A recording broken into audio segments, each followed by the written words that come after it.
मेरे प्रिय साथियों, आप सभी लोगों को मेरा प्यार भरा नमस्कार। साथियों, आप सभी लोगों का मेरे YouTube channel English with JK sir में बहुत-बहुत स्वागत है। साथियों, आज की इस वीडियो में हम क्वेश्चन नंबर 61 से लेकर क्वेश्चन नंबर 70 तक अध्ययन करेंगे। और जैसा कि आप लोग सभी जानते हैं कि हम अपने इस यूट्यूब चैनल पर वन लाइनर के क्वेश्चन ही पढ़ा रहा हूँ अभी। उसके बाद हम इसी चैनल पर ग्रामर भी पढ़ाएंगे। और वन लाइनर पढ़ाने का मेरा मेन आइडिया ये है कि जब आप वन लाइनर क्वेश्चन पढ़ेंगे तो आपको किसी प्रकार का कन्फ्यूज़न नहीं रहता है। जैसे आपने प्रश्न को देखा और उसके बाद आप तुरंत समझ जाएंगे इसका उत्तर ये है। और बाकी अगर जैसे ऑब्जेक्टिव क्वेश्चन रहते हैं तो उसमें 4 ऑप्शन रहता है, तो उसमें कन्फ्यूज़न हो जाता है। इसीलिए वन लाइनर मैं क्वेश्चन आप लोगों को पढ़ा रहा हूँ। तो चलिए, आज की इस वीडियो को शुरुआत करने से पहले हम एक कोटेशन बोल के इस वीडियो की शुरुआत करते हैं। तो कोटेशन ये है, बस इतना पढ़ लेना कि जिस किताब को तुम पढ़ रहे हो, बस इतना पढ़ लेना कि जिस किताब को तुम पढ़ रहे हो भविष्य में उसमें तुम्हारा भी एक चैप्टर लिखा हुआ हो। तो चलिए साथियों, क्वेश्चन नंबर 61 देखा जाए। The lotus eaters presented a perfect picture of a life of. इसका आंसर हो जाएगा फैंटेसी। क्वेश्चन नंबर 62 है, which is the elegy written by Arnold on death of Arthur Hugh Clough. तो इसका आंसर हो जाएगा थायरसिस। अब क्वेश्चन नंबर 63 देख लिया जाए। The comedy of errors is an adaptation of A Latin comedy which is. इसका आंसर हो जाएगा मेनाक्मी, जिसको प्लूटस ने लिखा है। ठीक है, तो द कॉमेडी ऑफ इरर्स के बारे में हम कुछ जान लेते हैं।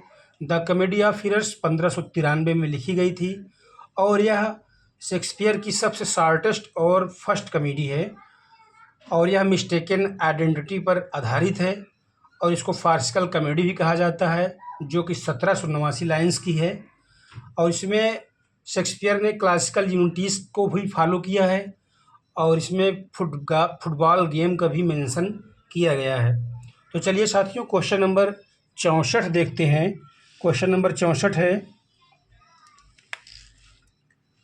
Who is known as the melancholy man in as you like it. तो इसका आंसर हो जाएगा जैक्स। तो चलिए साथियों, एज यू लाइक इट के बारे में कुछ जान लिया जाए। एज यू लाइक इट 1599 से 1600 के बीच में लिखी गई। यह पास्टोरल कॉमेडी मानी जाती है। इसका थीम लव है और इसकी जो सेटिंग होती है वो फॉरेस्ट ऑफ आर्डन में होती है। और इसका जो सोर्स है वो थॉमस लॉज के रोजालिंड से लिया गया है। और इस कॉमेडी में मानव के 7 स्टेज बताए गए हैं, यानी ह्यूमन लाइफ के 7 स्टेजेस की बात की गई है। और इसमें सबसे लॉन्गेस्ट, यानी शेक्सपियर की कॉमेडी या ट्रेजेडी में सबसे लॉन्गेस्ट फीमेल रोल वो रोजालिंड का है, जिन्होंने 721 लाइन्स को बोला है। तो चलिए साथियों, अब हम क्वेश्चन नंबर 65 देखते हैं। The cute love looks not with the eyes but with the mind and therefore is winged Cupid painted blind occurs in. यानी यह लाइन किस प्ले से लिया गया है? तो यह लाइन ए मिड समर नाइट्स ड्रीम से लिया गया है।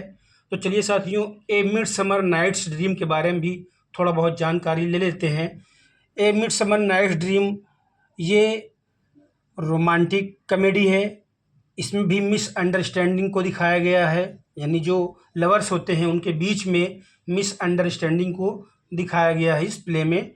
और यह सेकेंड शॉर्टेस्ट प्ले है शेक्सपियर का, जो कि 2192 लाइन्स में है। और यह जो प्ले है या जो कॉमेडी है वो एंड होती है, एक प्ले होता है पायरमस एंड थेस्बे में, थेस्बे उसी से इस कॉमेडी की एंड होती है। और यह कॉमेडी 1595 से 96 के बीच में लिखी गई थी। तो चलिए साथियों, अब हम क्वेश्चन नंबर 66 देखते हैं। क्वेश्चन नंबर 66 है, with the occasion of King James to the English throne, Lord Cumberland's Man was renamed। तो इसका आंसर हो जाएगा किंग्स मैन थिएटर। तो साथियों चलिए क्वेश्चन नंबर 67 देखते हैं। क्वेश्चन नंबर 67 है, some are born great, others achieve greatness, and some have greatness trust upon them. These lines are taken from which play. तो यह लाइन किस प्ले से ली गई थी? तो यह लाइन ट्वेल्थ नाइट से ली गई है। तो साथियों थोड़ा ट्वेल्थ नाइट के बारे में हम लोग जानकारी करते हैं। ट्वेल्थ नाइट जो है यह 1600 और 1600 के एक के बीच में लिखी गई थी।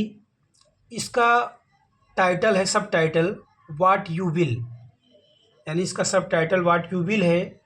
ये सब टाइटल जो है जॉन मार्टसन ने दिया था। यह रोमांटिक कॉमेडी मानी जाती है और इसमें आइडियल लव की बात की जाती है और इसको मैच्योर कॉमेडी भी कह सकते हैं। और यह भी मिस्टेकन आइडेंटिटी पर बेस्ड है। और इसमें एक फूल है फीस्ट, जिसको ड्राई एंड वाइजेस्ट फूल माना जाता है शेक्सपियर के सभी प्ले में। और सैमुअल पीप्स एक राइटर हैं जिन्होंने इस कॉमेडी को सिली प्ले कहा है।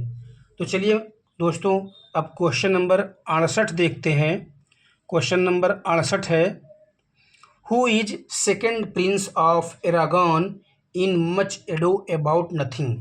तो इसका आंसर हो जाएगा डॉन पेड्रो। इसका आंसर डॉन पेड्रो हो जाएगा।